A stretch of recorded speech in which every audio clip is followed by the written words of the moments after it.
বাড়িতে যদি অনেক লোক থাকে আর ডিম থাকে যদি কম, তাহলে এইভাবে সবজি রান্না করে ফেলুন। তাহলে বাড়ির সকলেও খুশি আর সকলের পাতে পড়বেই ডিম। আহা, পোলট্রির ডিমের কথা বলছি না, বলছি রুই বা কাতলা মাছের ডিমের কথা। আমি প্রথমেই কড়ায় তেল খুব ভালো করে গরম করে নিয়ে ডুমডুম করে কেটে রাখা আলুগুলোকে হলুদ দিয়ে বেশ লালচে করে ভেজে নিচ্ছি। যদি রেসিপি ভালো লাগে তাহলে একটা শেয়ার করে দিও, একটা লাইক করে দিও, ভালোবেসে একটা কমেন্ট করে দিও। আলুগুলো ভাজা হয়ে গেছে, এবার আমি কেটে রেখেছি পটল। আপনারা চাইলে অন্য কোনো সবজি দিয়েও করতে পারেন, তবে পটল আর আলু দিয়ে এই ডিমের ভুজিয়া বেশ সুন্দর মানায়, তাই আমি পটল আর আলু দিয়ে করলাম। হলুদ দিয়ে ভেজে নিচ্ছি পটলগুলোকে, বেশ লালচে করে পটলগুলোকে ভেজে নিলাম। আমি আলু আর পটল ভাজার সময় নুন ব্যবহার করিনি, শুধু হলুদ দিয়েই আলু আর পটলগুলোকে লালচে করে ভেজে তুলে নিলাম। এরপর আমি নিয়েছি 200 গ্রাম মাছের ডিম, দিচ্ছি স্বাদ অনুসারে নুন, দিচ্ছি একটু হলুদ, দিচ্ছি লঙ্কা গুঁড়ো, দিয়ে আমি বেশ দেব আদা বাটা, দিয়ে মাছের ডিমটাকে বেশ ভালো করে চটকে চটকে মেখে নিতে হবে। বেশ একদম মিহি করে চটকে চটকে মেখে নিতে হবে, যাতে কোথাও দানা দানা না থাকে। এই যে আমি দেখুন একদম মিহি করে চটকে মেখে নিলাম।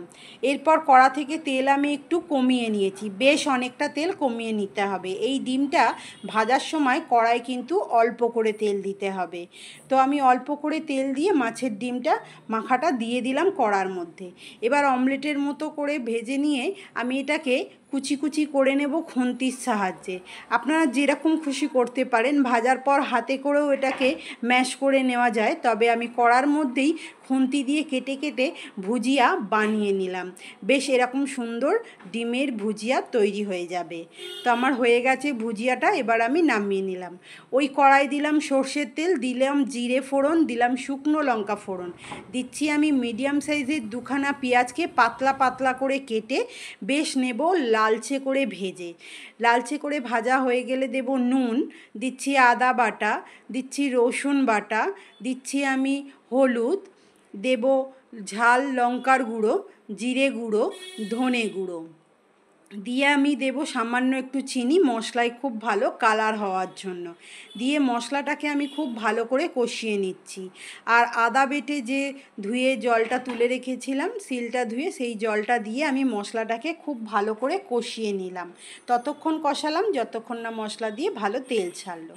মশলা কষানোর পর দিয়ে দেব ভেজে রাখা আলু আর পটল, দিয়ে আমি খুব ভালো করে নাড়াচাড়া করে আলু পটলটাকে সুন্দর করে কষিয়ে নিলাম। দিয়ে আমি দিয়ে দিচ্ছি পরিমাণ মতো জল, যাতে আলু আর পটলটা খুব ভালোভাবে সেদ্ধ হয়ে যায়। ভালো করে নাড়াচাড়া করে দিলাম যাতে মশলা কোথাও ডালা ডালা না হয়ে থাকে। তো দেখুন আলু আর পটল আমার সেদ্ধ হয়ে গেছে।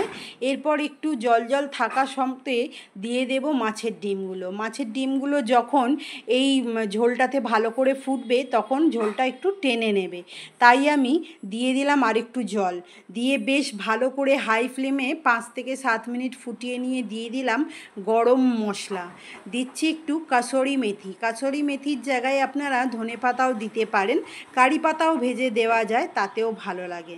আমি দিলাম কাসুরি মেথি, দিয়ে আমি সবজিটা নামিয়ে নিলাম। ভাত হোক বা রুটি দুটোই ভালো লাগে। টাটা বন্ধুরা।